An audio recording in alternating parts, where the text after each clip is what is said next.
Coming day one, you decided you're going to play drums. What are you going to need? Okay, obviously you're going to need a drumstick, first thing. Now, I use a 5A. That's just a personal preference. There's many models out there. Get something that's not too heavy, not too light, feels good in your hand.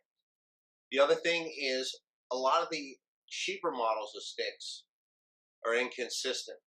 They could easily be warped. So take the stick, put it on a countertop, roll it, make sure it's not warped. Next step, the pad. A drum pad is a really good tool at first to practice technique. It's also very family friendly, as you can see, volume wise, where you can practice technique without having the sound of the drum distract you in any way. Okay, now at this point, we have a drum pad, pair of sticks, music stand. Put your notes on, exercises you're working on. They're very inexpensive. You can get one for as cheap as $15. It's just a lightweight stand. Okay, that's our tools for the beginning. Now let's take our body positioning. Now you want to keep your feet pretty well straight. You don't want them back here, too far forward, real natural, so your spine's aligned this way. You don't want to be too far up, just a relaxed, real relaxed position here. Make sure you don't lean. Drummers such as Thom Callan at this time can't even play. He's got serious back issues, and it's a shame. So you don't want that happening. So keep yourself pretty well straight, and you won't have problems with your back. Now, just take your arms and just let them hang to your side, really super relaxed here. Then bring them up in an L position.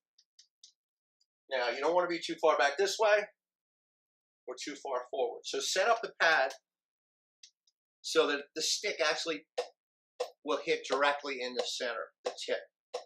Okay, this way, right? Now, we need a fulcrum.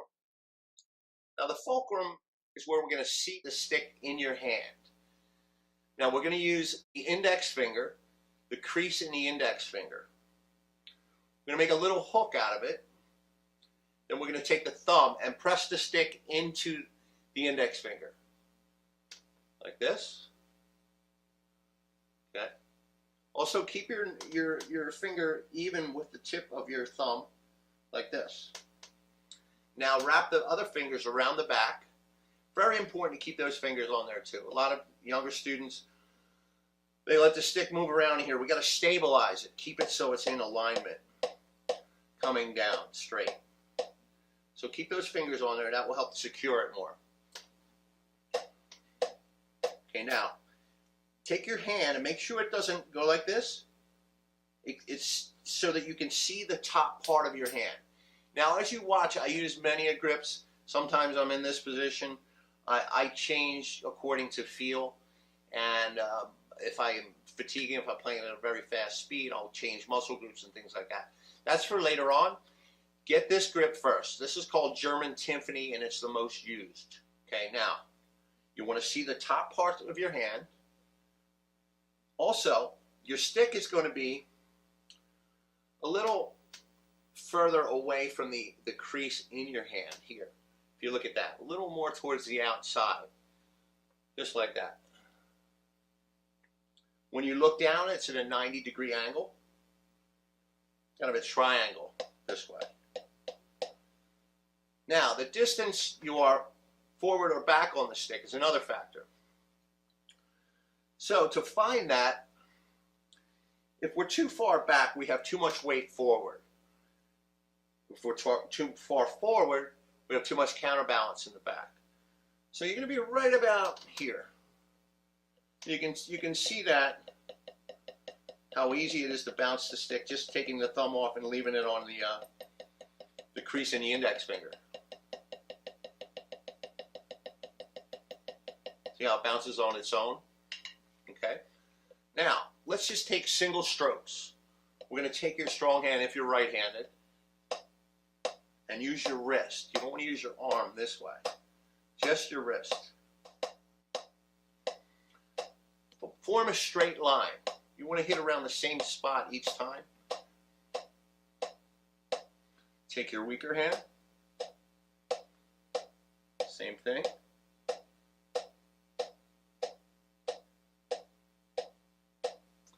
Then go from right to left. If you are right-handed, left to right if you're left-handed. Now, go for the same volume on each side.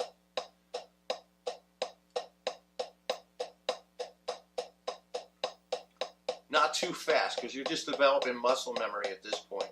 Actually, slower is better. It'll program in your body that way. Another great tool is to use a mirror. Play in front of a mirror. You'll see an imaginary line because we want the stick to come up to the same area each time.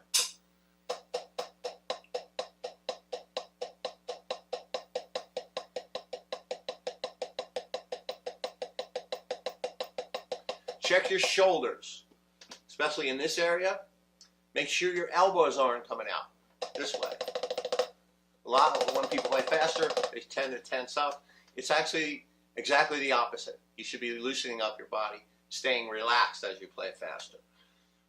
But for now, just keep that on there. Keep all the fingers on, because later on we're going to be using the fingers for things like this. That's from the back part of my fingers back here. Okay? This is just to get the wrist going. Okay?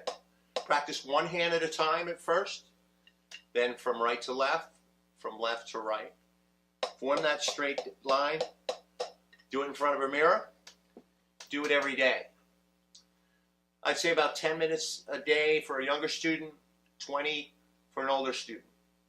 Do this consistently. Having the sticks in your hand every day is very important. They become part of you.